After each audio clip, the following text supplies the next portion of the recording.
বুঝলে বন্ধু, আমরা ছেলেরা আমাদের সবটাই অন্যের জন্য।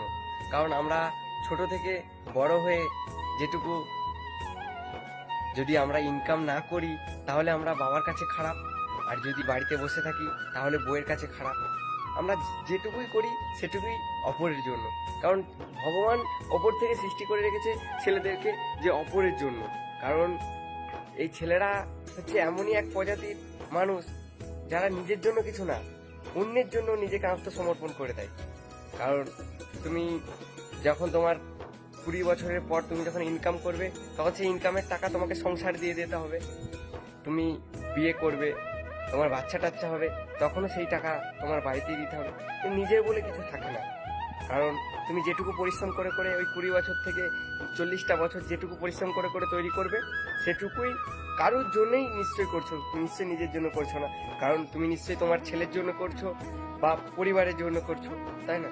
তাই আমাদের ছেলেদের জীবনটা খুবই কষ্টদায়ক। আমাদের প্রেম ভালোবাসাকে সেক্স আর দারু দিয়ে চার্জ করা হয়। আর ছেলেরা হচ্ছে এমনই যে আমাদের বেঁচে থাকার প্রবণতা ইচ্ছা থাকে, কিন্তু আমরা মন থেকে বেঁচে থাকি না। আমরা বেঁচে থাকি মানে জীবনে বেঁচে থাকি, কিন্তু আমরা মন থেকে বেঁচে থাকি না।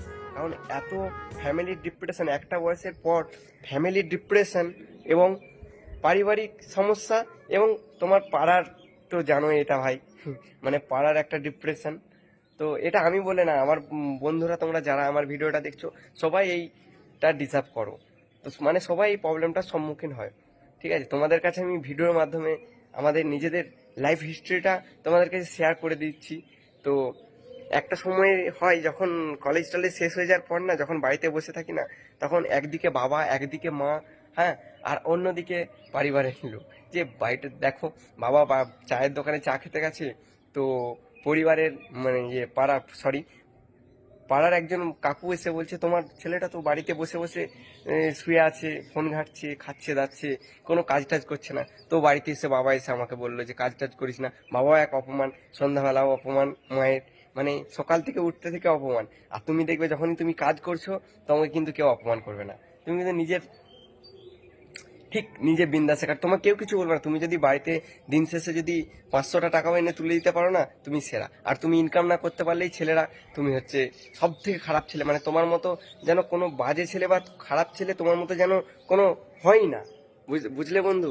তো বলার হলে এটাই বলা চলে যে আমরা ছেলেরা যেটুকু ইনকাম করি, আমরা যেটুকু যাই করি, সবটাই পরিবারের জন্য বা বাড়ির জন্য। আমাদের প্রেম ভালোবাসা সেক্স আর দারু দিয়ে চার্জ করা হয়। আর একটা কথা আছে না, যে প্রেম করলে বাপের গালি, কম কামালে বইয়ের বাণী। দিন শেষে বন্ধুরাই এসে বলে চল বসে একটু গাঁজা টানি। তো আমাদের এই ছেলেরা, আমরা শান্তি পাই কখন জানো বন্ধুরা? আমরা শান্তি পাই ঠিক রাতের বেলা বন্ধুদের সাথে, যখন একটু জমিয়ে আড্ডাতে বসতে পাই। তো আমাদের মনে কোনো শান্তি থাকে না। কারণ সারাটাক্ষণ আমাদের মনে ঘুরে শুধু টাকা টাকা টাকা টাকা টাকা, শুধু এই টাকা। এই টাকা যেন ভগবান ওপর থেকে আমাদেরকে সৃষ্টি করে রেখেছে এই টাকার জন্য। কারণ টাকা ইনকাম করো তাহলেই তুমি সেরা। তুমি যদি টাকা ইনকাম করে এনে বইয়ের হাতে দিতে পারো, তুমি বইয়ের কাছে ভালো। আর যদি টাকা ইনকাম করে বইয়ের কাছে না দিয়ে মায়ের কাছে দাও, তাহলে মায়ের আঁচলের তলায়। আর তখন বউ বলবে, মানে এই এই মেন্টালিটি হতেই থাকে। বাবার কাছে দিলে বাবা মানে তখন বউ উল্টো পাল্টা বলবে বা মা উল্টো পাল্টা বলবে। এইরকমই প্রায় চলতে থাকে, তাই না? তো আমি বলবো, তো যাই হোক, আমাদের এই প্রত্যেকটা ছেলেকে বলবো যে যা ইনকাম করো, নিজের যতদিন বেঁচে আছো নিজে মন খুলে হেসে খেলে বাঁচো। কারণ জীবনটা একটাই, জীবনটাই নিজের শখ সাধ পূরণ করে নিতে হবে, তাই না? তো আমিও বাঙালির ছেলে, তোমরাও বাঙালির ছেলে। যারা যারা আমার ভিডিওটা দেখছো, হয়তো তোমাদের কাছে আমার কথাগুলো একটু খারাপ লাগলেও বাস্তবে ভাই এটাই সত্যি। কারণ তুমি দেখবে আজকে যদি ইনকাম করে না আনতে পারছো, রাতে বেলা বউয়ের কাছে গালি খাচ্ছ, আর সকালে উঠে বাবা মায়ের কাছে। তো কিছু কিছু ছেলে তো এই ডিপ্রেশনেতে নিজের সুসাইড পর্যন্ত বেছে নেয়।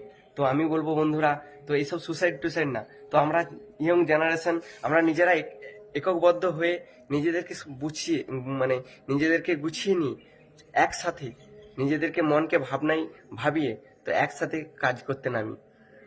তো আমরা সবাই মিলে দলবদ্ধভাবে বন্ধুর মতো করে সবাই মিলে কাজটা করতে পারি। মনে যদি আমরা ভাবতে পারি তাহলে কিন্তু আমাদের জীবনে কোনো প্রবলেম আসবে না। আর আমরা যদি ঠিকঠাকভাবে টাকা ইনকাম করতে পারি, আর আমরা যদি ঠিকঠাকভাবে সমস্ত কিছু করতে পারি, তাহলে কিন্তু আমরা সবার কাছে ভালো। আজকে যে কাকুটা বলেছিল যে তোমার ছেলেটা কিছু করতে পারবে না, আজকে তুমি ইনকাম করে যখন একটা ভালো চাকরি করে বা ব্যবসা করে এনে বাবার হাতে টাকা তুলে দিচ্ছ, আর তোমার ওই মাটির বাড়ি থেকে যখন একটা পাকার বাড়ি তৈরি হচ্ছে, তখন ওই কাকুটাই বলবে, ও ভাই রমেশ কাকু, তোমার ছেলেটা তো প্রচুর টাকা ইনকাম করছে। কিন্তু তোমার যে, তুমি যখন চাকরি পাচ্ছিলে না, যখন তুমি টাকা ইনকাম করতে পারছিলে না, তখন কিন্তু তোমার পাশে থাকেনি ওই রমেশ কাকু। তখন রমেশ কাকুই তোমাকে বলেছিল যে তোমার ছেলের দ্বারা কিচ্ছু হবে না, ও তো বেকার, ও তো জানোয়ার একটা, এরকম বলেছিল। তাই অপরের কথায় কান না দিয়ে নিজে দু চোখ ইনকাম করছো, নিজে দু চোখ যেদিকে যাই চলে যাও, আনন্দ এনজয় করে নাও। এই বয়সটাই আনন্দ এনজয় করা, এই 20 থেকে 22টা বছর মধ্যেই যায় আনন্দ এনজয় করা, এই 20-22টা বছরের মধ্যেই, তাই না? তো আমাদের এই ছেলেদের জীবনটা খুবই কষ্টদায়ক, 1 থেকে 100 সারাটা জীবনই ছেলেদের কষ্ট। তো ভগবান আমাদেরকে এই কাজ করার জন্যই সৃষ্টি করেছে, আর অপরকে ভালো রাখার জন্য। ছেলেদের নিজেদের ভালো থাকার কোনো লুক থাকে না, তারা অপরের সাহায্য করার জন্য এবং অপরকে ভালো রাখার জন্যই সৃষ্টি হয়েছে। ভগবান আমাদের ছেলেদেরকে এই জন্যই সৃষ্টি করেছে, যাতে অপরকে আমরা ভালো রাখতে পারি এবং নিজে যাই হোক যাতে অপরকে ভালো রাখতে পারি। বন্ধুরা, আমার ভিডিওটা এইটুকুই। যদি ভালো লাগে লাইক কমেন্ট শেয়ার করবে, এবং ফেসবুকে আমার আমার প্রোফাইল উৎসব রয়, একটু লাইক কমেন্ট করো আর ভিডিওগুলো একটু দেখো। আর ইউটিউবে সুমন সোসাইট ভিডিও, নিচে ডেসক্রিপশন বক্সে লিঙ্ক দেওয়া আছে উৎসব অফিসিয়াল। তো যদি ভিডিও ভালো লাগে তো লাইক কমেন্ট করবে, শেয়ার করবে। চলো ভিডিওটা এখন পর্যন্তই, তো আশা করছি পরের ভিডিওয়ে দেখা হবে। চলো বাই।